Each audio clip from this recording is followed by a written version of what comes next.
पर आलोक शर्मा, क्या आलोक शर्मा आपको लगता है कि पॉलिटिक्स में अगर रवनीत बिट्टू आपकी पार्टी छोड़ गए, आपके नेता कह रहे हैं कि राहुल गांधी उनके बॉस थे और बॉस को कैसे हाथ मिलाने के लिए मना कर सकता है, लेकिन उन्होंने बोला वो देखो मेरा ट्रेटर फ्रेंड आ रहा है, वो रवनीत बिट्टू सामने से जा रहे हैं, बोलने की आवश्यकता क्या थी, वहीं से खेल बिगड़ा और अब यहां तक पहुंच गया है। देखिए ऐसा है, तो बीजेपी और मीडिया के कुछ साथियों को छुपने का एक रवनीत मौका दे रहे हैं। क्या रवनीत को ऐसा बोल दिया इसलिए ट्रेड डील के बारे में नहीं पता चला? तो राहुल गांधी जी ने क्यों बोला? सुनिए ना, क्या इसलिए शांति सुधांशु, ट्रेड डील इसीलिए नहीं हमें पता चली, इसीलिए 30 लाख पासपोर्ट छोड़कर लोग भाग गए। रवनीत को बोल दिया इसीलिए हथकड़ियां बेड़ियां लगकर आए थे। रवनीत को बोल दिया इसीलिए 92 रुपए का डॉलर हो गया हमारा। रवनीत को बोल दिया इसीलिए 3% से टैक्स 18% हो गया। रवनीत को बोल दिया इसीलिए किसानों के सारे हित वहां पर अमेरिका में पूरी तरह से गिरवी रख दिए। रवनीत को बोल दिया। अरे भाई, ये छुपना, विक्टिम कार्ड खेलना, ये सब बंद कीजिए। एक सेकंड, रवनीत बिट्टू ने क्या बोला है? मैं एक सेकंड, रवनीत बिट्टू ने क्या बोला है मैं सुना देता हूं। भाई, मेरे सिर पे पगड़ी है गुरु की, हम पंजाब के हैं, तेरे सामने कैसे झुक सकता है कोई और? तू जो कुछ मर्जी कहोगे आप, तो फिर कहोगे भी हाथ मिलाओ।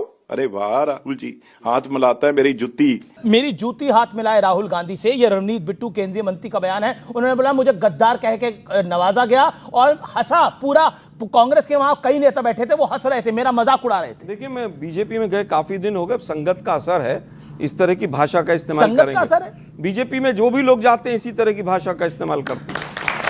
तो राहुल गांधी का यही हाल है। राहुल गांधी तो उनको बुलाने का ऑफर दे रहे हैं कि आ जाओ वापस। मोदी जी ट्रेनिंग दे रहे हैं सबको, पर राहुल गांधी उनको बुला रहे हैं। मोदी जी अभद्र भाषा के सिरमौर हैं। आज तक कोई प्रधानमंत्री नहीं हुआ जिसने इतनी झूठ बोली हो, इतनी अभद्र भाषा का इस्तेमाल किया हो, इतना जातिवाद और धार्मिक उन्माद फैलाया हो, ऐसा कोई प्रधानमंत्री। आज डिजिटल जमाना है, जाके चेक करिए प्रधानमंत्री मोदी जी को जितनी गालियां दी गई हैं कांग्रेस के द्वारा, उतनी अगर किसी नेता को दी गई हो 75 साल में तो बताइएगा। अब सुनो मेरे भाई, कान खोल के। सुबोध कांत सहाय तो आपके गृह राज्य मंत्री हैं। मोदी हिटलर की मौत मरेगा, नाम बता रहा हूं।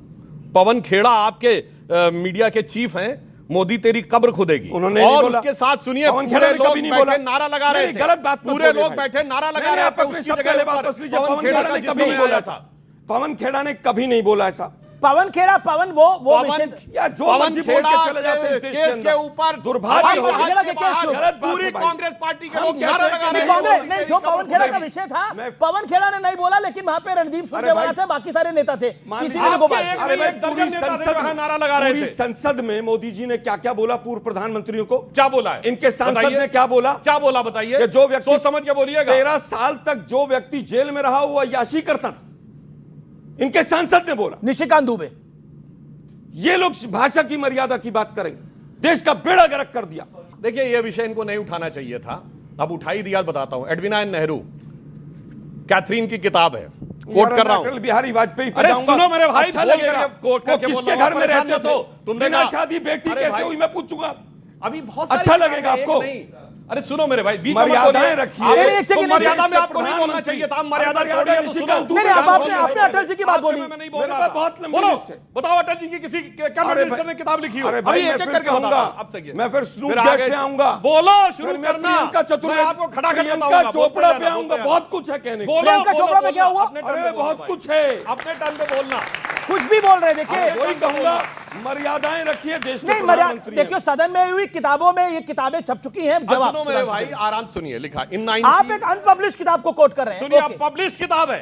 In October 1948, when he came to London to discussion on Commonwealth, यानी ही मतलब Jawaharlal Nehru, which India has decided to join, Dickey यानी माउंटबेटन tactfully left the क्या लिखा है? अपने मुकदमे किए जा रहे हैं लोगों के ऊपर जिन्होंने लिखा। अब देखिए, बीच में चिल्लाने लगे, आगे ना हकीकत सामने, क्योंकि इसीलिए मैंने कहा छेड़ना नहीं चाहिए। आर्मी किताब नरवणे की किताब, लेकिन देखिए नरवणे की अनपब्लिश किताब आप भी लेकर आए ना। ओके, आप सुनिए, उसको पब्लिश क्यों नहीं होने दे रहे? इसका सवाल का कोई जवाब नहीं, क्योंकि आर्मी नहीं चाहती। एक्ट में आता है भाई, डिफेंस ऑफ आर्मी एचओडी नहीं चाहता। क्लियर है ये तो। बातचीत पब्लिश नहीं। आप बताइए, आप देखिए बिल्कुल 71 की वॉर की कितने किताबें आर्मी ने नहीं आने दी बाहर। सुधांशु त्रिवेदी की बारी है। In October 1948, when he came to London for discussion with Commonwealth, which India has decided to join, Dickey means Mountbatten, tactfully left the reunited lovers alone for a midnight rendezvous en route from airport to lovely Edwina noted in the diary.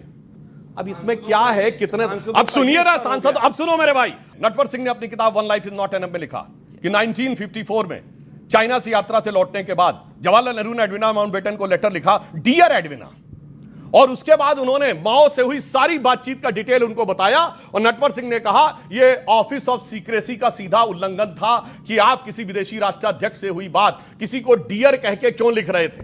दूसरी बात मैं कहना चाहता हूं, इनके जमाने में, नेहरू जी के जमाने में जो अमेरिका के एम्बेसडर रहे थे जॉन केनेथ गैल्ब्रिथ, उनकी किताब एम्बेसडर जनरल, उसमें वो लिखते हैं कि जब 61 में ये कैनेडी के साथ गए तो कैनेडी ने उनसे कहा, अमेरिकी प्रेसिडेंट ने, कि मेरी जो डिनर मीटिंग थी नेहरू जी के साथ वो सबसे होपलेसली होपलेस थी, क्योंकि वो पूरे डिनर के दौरान मुझसे बात करने के बजाय जैकलिन कैनेडी से बात करने में ज्यादा इंटरेस्टेड थे। मैंने किताबें कोट की